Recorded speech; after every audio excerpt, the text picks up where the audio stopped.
ناظرین، اسرائیل میں جنگ کی نوعیت مکمل طور پر تبدیل ہو گئی ہے۔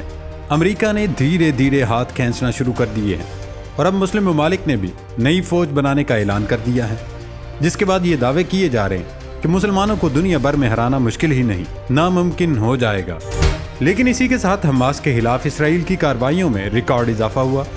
اسرائیلی فوج نے شمالی غزہ کی پٹی میں حماس کے کمانڈ سٹرکچر کو تباہ کرنے کا کام مکمل کر لیا ہے۔ اسرائیلی فوج کے ترجمان نے یہ بھی دعویٰ کیا کہ حماس اب اس علاقے میں صرف وقفے سے اور کمانڈروں کے بغیر کام کر رہے ہیں، لیکن انہوں نے یہ اعتراف بھی کیا ہے کہ اس سارے کام میں وقت زیادہ لگے گا، لیکن کارروائیاں بدستور جاری ہیں۔ دوسری طرف اسرائیلی فوج نے شمالی غزہ میں ہی حماس کا فوجی نیٹ ورک مکمل تباہ کرنے کا دعویٰ کیا ہے۔ اسرائیل کے مطابق انہوں نے حماس کے تقریباً 8000 جنگجوؤں کو ہلاک کرنے کے بعد اب شمالی غزہ میں حماس کی ملٹری فریم ورک کو مکمل طور پر ختم کر دیا ہے۔ دوستو، اس کے علاوہ اسرائیلی فوج نے غزہ میں حماس کے 2 اہم کمانڈر اسماعیل سراج اور احد وہبی کو بھی فضائی حملے میں شہید کر دیا ہے۔ صہیونی فوج کا کہنا ہے کہ دونوں کمانڈر 7 اکتوبر کو اسرائیل پر حملے میں ملوث تھے اور ان کے لیے خصوصی سٹنگ آپریشنز کیے گئے ہیں۔ اسرائیلی فوج نے خان یونس میں بھی حملے بڑھا دیے اور فلسطینی ہلال احمر کے اسپتال کے اطراف بھی شدید گولہ باری کی۔ اسپتال کے پاس کھڑے نہتے فلسطینیوں کو گولی مار کر شہید کر دیا گیا، جبکہ ڈرون طیاروں سے بھی حملے کیے گئے۔ ادھر اسرائیلی فوج کی جانب سے مقبوضہ مغربی کنارے میں بھی معصوم فلسطینیوں کے خلاف چھاپہ مار کارروائیوں کا سلسلہ جاری ہے۔ دوسری جانب صہیونی جارحیت کے خلاف حماس کے مزاحمت کاروں کی جوابی کارروائی بھی جاری ہے۔ غزہ میں حماس کی کارروائی کے دوران فلسطینی مزاحمت کاروں کے ہاتھوں اسرائیلی فوج کے لیفٹیننٹ کرنل روئی یوچائی یوسف مارا گیا۔ اسرائیلی فوج نے فوجی افسر کی ہلاکت کی تصدیق کر دی ہے۔ ادھر لبنان کی سرحد پر اسرائیلی فوج اور حزب اللہ کے درمیان جھڑپوں میں بھی اضافہ ہوا۔ حزب اللہ کی جانب سے اسرائیلی فوجی پوزیشنوں پر راکٹ حملے کرتے ہوئے 62 راکٹ فائر کیے گئے۔ اس کے ساتھ امریکہ اور فرانس کی طرف سے لبنان اور اسرائیل کے درمیان مفاہمت کی کوششیں بھی تیز کر دی گئی ہیں۔ تاہم حزب اللہ نے غزہ جنگ خاتمے تک کسی بھی قسم کی بات چیت سے صاف جواب دے دیا ہے۔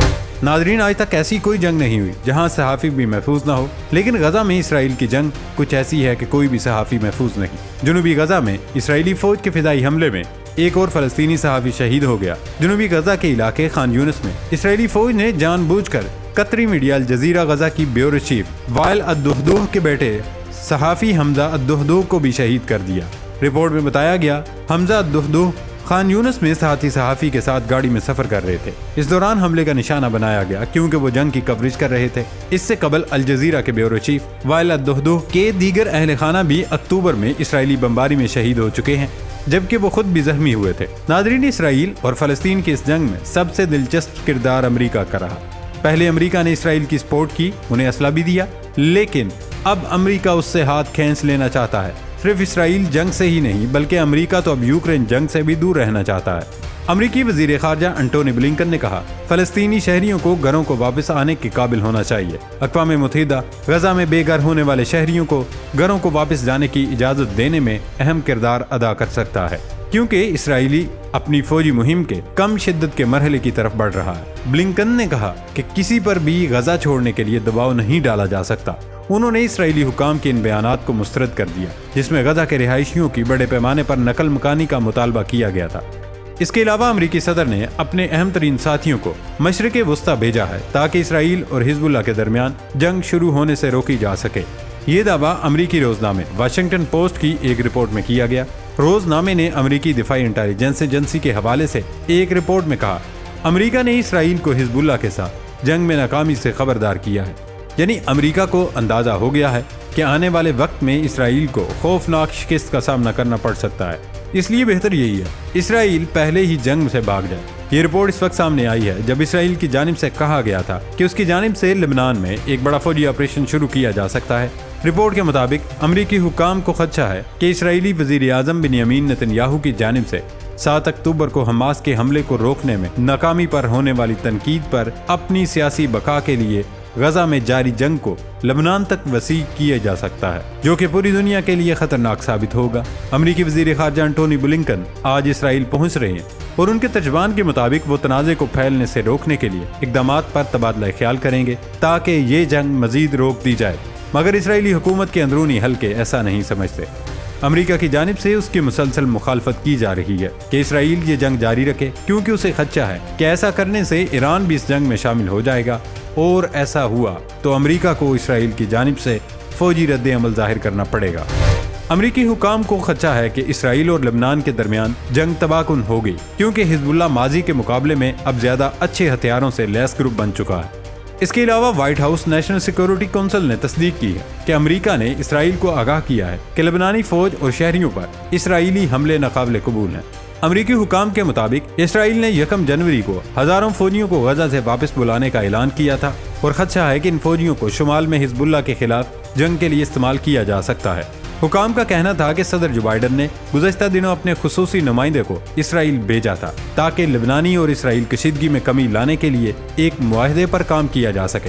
دوسری جانب مشرق وسطیٰ کے دورے پر روانہ ہونے سے قبل امریکی وزیر خارجہ نے کہا تھا کہ سرحدی کشیدگی میں کمی لانے کے لیے ہم کام کر رہے ہیں اور یہ خطے کے ممالک کے مفاد میں ہے۔ ناظرین، اسی کے ساتھ ہی اسرائیل کی غزہ پر جارحیت کے 3 ماہ مکمل ہونے پر اسرائیل کا دعویٰ ہے کہ اس نے شمالی غزہ میں حماس کی قیادت کو توڑ کر رکھ دیا ہے، تاہم اسرائیل کو خود بھاری عسکری اور معاشی نقصان اور سفارتی سطح پر عالمی تنہائی کا سامنا کرنا پڑا ہے۔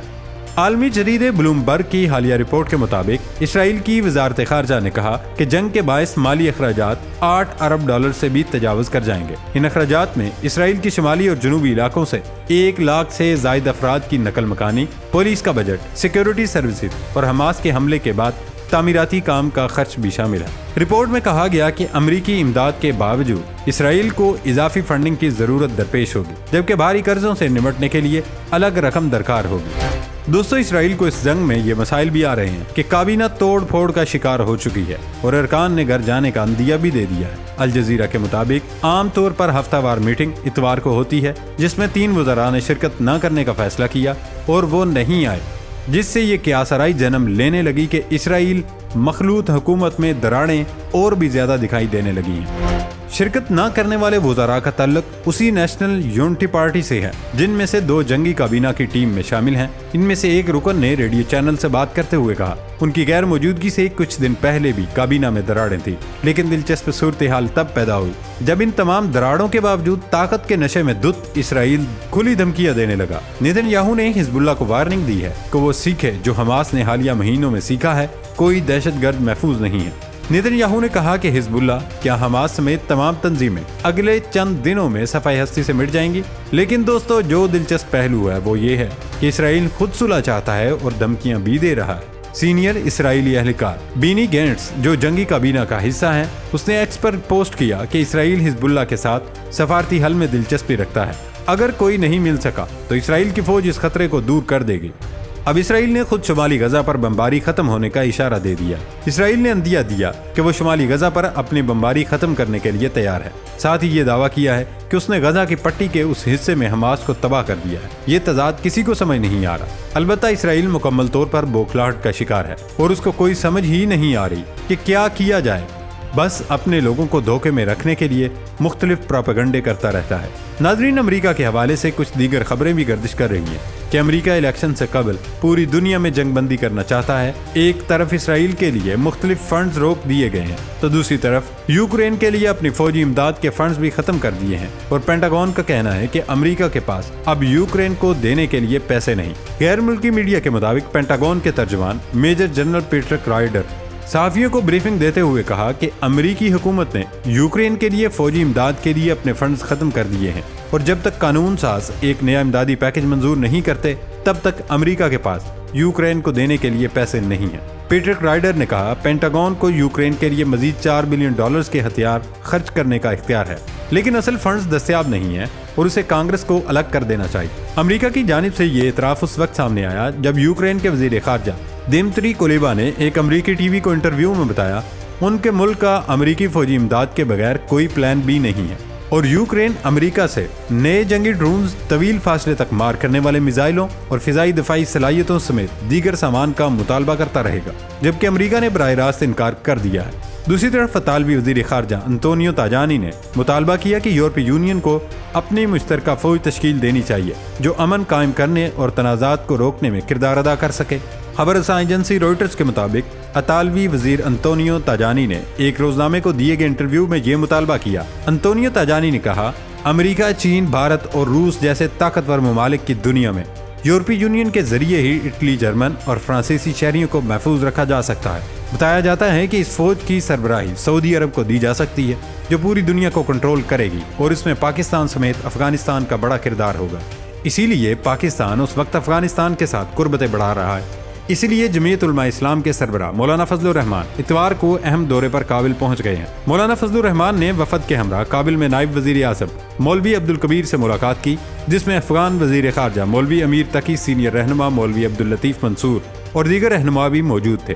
تاہم یہ دعوے کیے جا رہے ہیں کہ عالمی سطح پر جو فوج بن رہی ہے اس میں پاکستان اور افغانستان کی شمولیت پر بات کی جا سکتی ہے۔ مالدیپ کی حکومت نے انڈین وزیر اعظم نریندر مودی کی مخالفت میں سوشل میڈیا پر تبصرے کرنے پر اپنے 3 وزراء کو معطل کر دیا ہے، کیونکہ مودی نے مطالبہ کیا تھا۔ اس وقت مودی کے خلاف جانا خوفناک تصور ہو رہا ہے، اس لیے پوری دنیا میں ایک مجموعی فوج کا بننا، اس کی سربراہی ہی مسلمانوں کے ہاتھ آنا انتہائی ضروری ہے، تاکہ مسلمانوں کی آواز بھی سنی جائے۔ ناظرین، آپ کو یہاں یہ اپڈیٹ بھی دے دیں کہ دھوکہ اور تشدد سے ہی صحیح، لیکن بنگلہ دیش پر حسینہ واجد ایک بار پھر مسلط ہو گئی ہیں۔ بنگلہ دیش کے عام انتخابات میں حکمران جماعت عوامی لیگ نے کامیابی حاصل کر لی، جس کے بعد وزیر اعظم حسینہ واجد مسلسل 5ویں بار اپنے عہدے پر رہیں گی۔ خبر رساں ایجنسی AFP کے مطابق الیکشن کمیشن کے ترجمان نے بتایا کہ حکمران جماعت نے 50% سے زائد نشستیں جیت لی ہیں اور ووٹوں کی گنتی ابھی جاری ہے۔ ملک کی اپوزیشن جماعت کی جانب سے حکومت پر دھاندلی کے الزامات بھی عائد کیے جا رہے ہیں۔ ناظرین، جاتے جاتے آپ کو خوشخبری بھی دے دیں کہ عالمی سطح پر پیٹرولیم مصنوعات میں بڑی کمی رونما ہونے والی ہے۔ عمان کی سرکاری میڈیا کے مطابق عمان نے جنوری کے آغاز پر اپنے سالانہ بجٹ کا اعلان کیا ہے۔ بجٹ دستاویزات سے ظاہر ہوتا ہے کہ عمانی حکومت کے خیال میں 2024 میں تیل فی بیرل $60 میں فروخت ہوگا۔ اس وقت خام تیل کی فی بیرل قیمت $76 کے لگ بھگ ہے، جبکہ گزشتہ مہینوں میں یہ کافی زیادہ تھی۔ ستمبر 2023 میں تیل $96 پر پہنچ گیا تھا۔ یہ بات قابل ذکر ہے کہ عالمی منڈی میں تیل کی قیمت میں اکتوبر سے کمی آ رہی ہے اور نومبر اور دسمبر میں اس میں نمایاں کمی دیکھی گئی۔ یہی وجہ ہے کہ پاکستان میں پیٹرولیم مصنوعات کی قیمتیں کم ہو گئی۔ اگر تیل کی قیمت $60 فی بیرل تک گر گئی تو پاکستان میں پیٹرولیم قیمتیں بڑے پیمانے پر ایک بار پھر کم ہو سکتی ہیں۔ پچھلی بار خام تیل کی قیمت جب $60 کے لگ بھگ تھی تو پاکستان میں پیٹرول $110 فی لیٹر دستیاب تھا۔ تاہم یہ اپریل 2021 کی بات ہے، جب ڈالر $150 کا تھا، جو اس وقت $281 سے زائد ہے۔ لیکن پھر بھی پیٹرولیم مصنوعات میں بڑی کمی ہو سکتی ہے۔ اگر حکومت نے عالمی معیار کے مطابق قیمتیں لاگو کی تو ایسا ممکن ہو سکتا ہے۔